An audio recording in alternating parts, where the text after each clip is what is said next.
Sa ibang balita naman, sa mga babiyahe sa banda monumento sa mga oras na ito, alamin natin ang sitwasyon doon, lalo't ngayon ay weekend. Makibalita tayo live sa monumento kay Gab Villegas. Gab.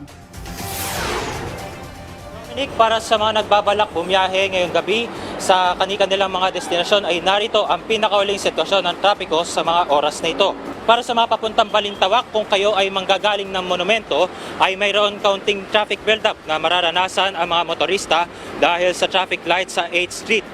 Kung kayo naman ay galing ng Balintawak, ay makakaranas na ang mga motorista ng maluwag na daloy ng trapiko.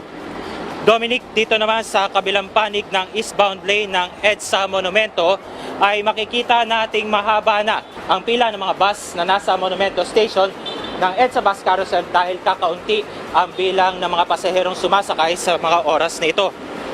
Mayroon ding kaunting build-up ng mga sasakyan sa dakong ito ng EDSA Corner Benin dahil sa mga nagsasakay at nagbababa ng mga jeepney. Ang magkabilang lane naman sa bungad ng MacArthur Highway sa bandang monumento ay maluwag ang daloy ng mga sasakyan. Makakaranas naman ng katamtamang bigat ng daloy ng mga sasakyan ang mga motorista na nasa Rizal Avenue Extension dahil sa mga nagbababa at nagsasakay ng mga jeepney at bus sa southbound ng LRT1 Monumento Station. Kabaliktaran naman ang nararanasan ng mga sasakyan na nasa northbound lane ng Rizal Avenue Extension dahil mabigat na ang daloy ng mga sasakyan mula 11th Avenue hanggang sa harap ng isang kilalang mall. Ganito rin ang nararanasan ng mga sasakyan papunta ng monumento galing sa Ngandaan dahil sa traffic build-up naman na nararanasan sa harap naman ng isang kilalang supermarket chain, habang maluwag naman ang daloy ng mga sasakyan sa kabilang lane ng Samson Road.